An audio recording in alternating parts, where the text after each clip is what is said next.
And this is the time of the day that we can chew the fat and talk about some of the issues that rise during the championship. And we'll do so in the company of a man or woman who has their finger on the pulse in the media room today. It's our great pleasure to welcome Radio 5 Live's correspondent, Mr. George Riley. Lovely to have you, George. Thank you very much for popping over.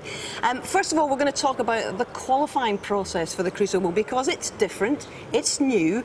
What's new and how does it vary from previous years in a nutshell? Well, the key thing that stayed the same is that the top 16 players in the world come straight here to the Crucible.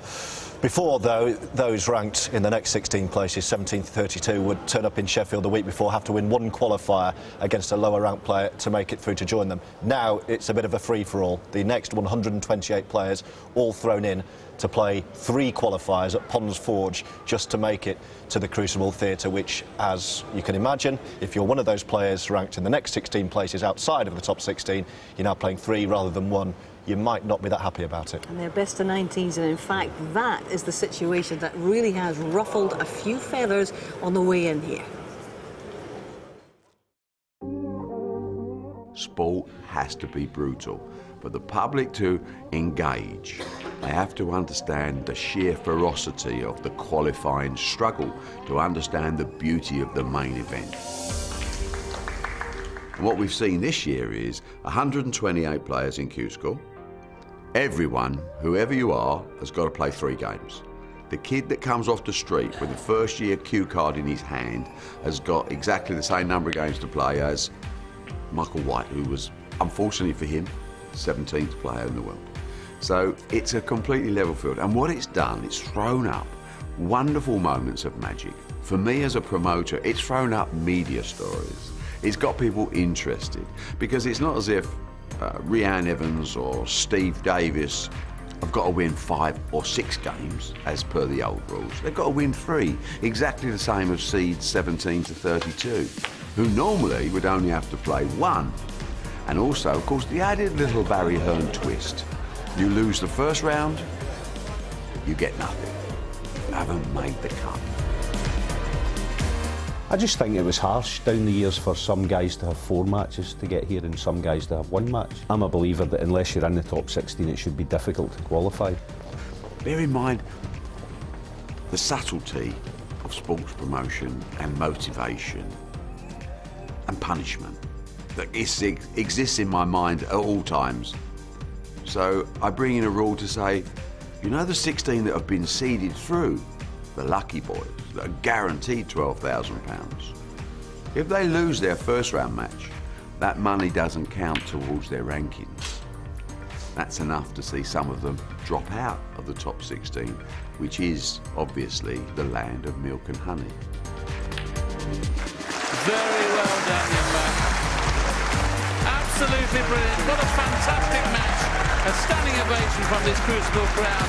What a fantastic performance from Anthony McGill. The 16 qualifiers are arriving match fit after taking part in 3 brutal rounds of snooker to earn their place. Does that give them an edge?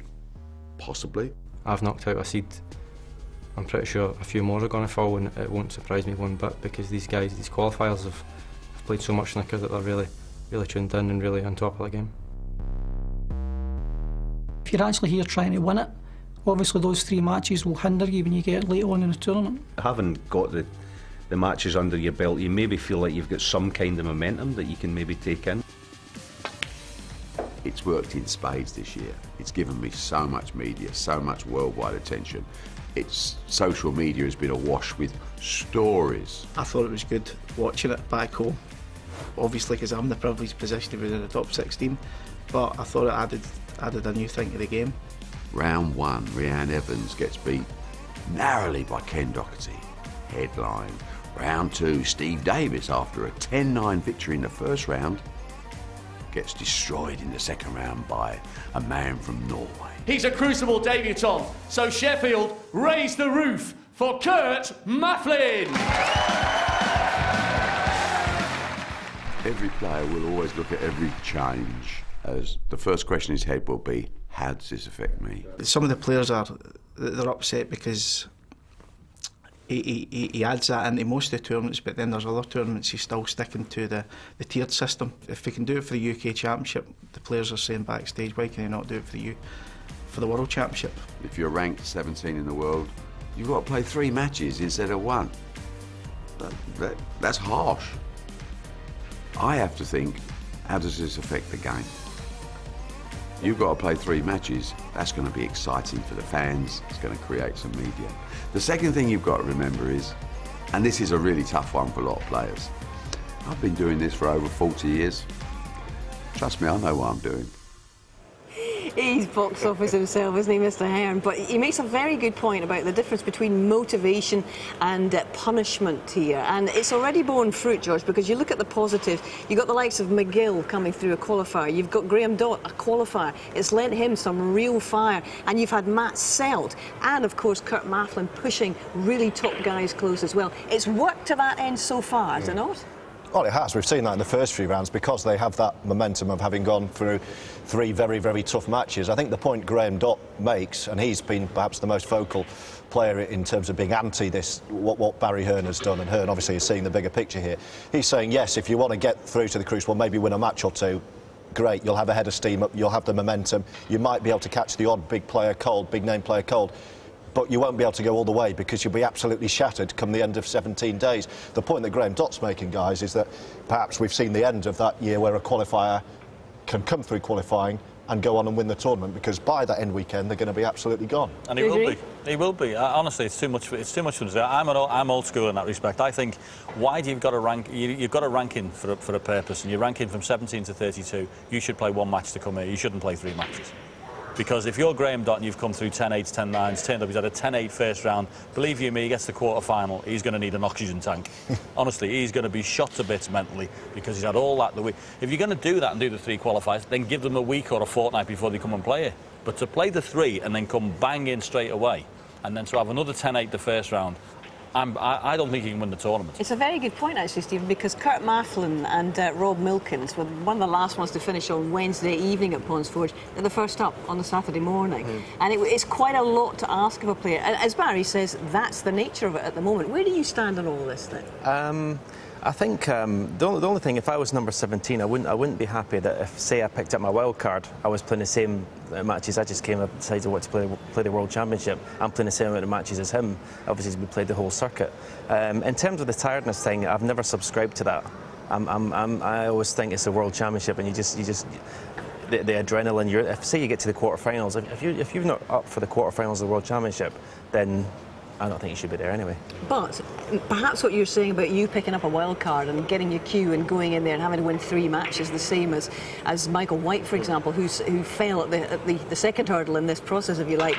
Isn't that good box office? Don't you subscribe to where Barry's coming from? Yeah, I agree with that completely. And as he said, he's been doing it for a long time, and I think the players can argue a lot. At the end of the day, he's going to do what he wants. What would you tweak then, John? Oh, well, I'd just go back to 17 to 32, having 1 match. Listen, he's talking about it's all box off and it's all... Listen, there's a story in every single match you play. There'll be a story in it from the 17 to 32 playing the qualifiers who come through to play them. There'll be a story in every one of them. There's a story every time there's a tournament played. He's just putting his slant on it. I honestly think if I was 17 in this particular Michael White, I'd be really disappointed I had to play 3 matches. What about John Higgins' points, George, with regard to consistency? Perhaps enforcing this throughout the snooker calendar, because this is an entirely new thing just for this championship. I think he does have a point, but this is the World Championship. Can't it be a little bit different? And another thing I would say, a question I would ask, does it actually have to be fair? Is Barry Hearn not just seeing the bigger picture here and saying, OK, and I know you guys as players will disagree because it's players' livelihoods, but snooker, whether we like it or not now, is a minority sport. Does it not need a little bit of a rethink? I get so bored of people saying to me, oh, there's no characters in the game like there used to be. Well, why don't we just open it, which Barry Hearn has done, to a wider selection of players? We see newer faces at the World Championship. We've got more chance of finding new characters, haven't we? Yeah, but we opened it up a couple of years ago to let everyone play in it, and there was people who shouldn't have been playing on television. There was one boy who embarrassed himself by being on television. It wasn't good enough. So if that's the standard that you want to see in a first round of a tournament, I don't know about you, but when I turn on and I watch tennis, I want to watch Djokovic, I want to watch Federer, I want to watch the top seeds. I don't want to see someone who's struggling on a television. OK, well, you can see both points of it, but from a media perspective, and you're hot foot from the media room, as Barry Hearn says, it's manna from heaven. There are stories everywhere you look, particularly in the run-up, and here we are in the Crucible now. We're still talking about it. Yeah, it's getting us going in the Crucible, and especially we've been talking about Ding as well. And his inability to win here, it's an inexplicable bad run that Ding has at this great venue. He does indeed. George, thank you very much for popping over from the media room. We'll let you get back there because it would appear that there is another potentially large story brewing here in the Crucible Theatre right now. Back we go. Mark Davis 4-0 up against the world number 3.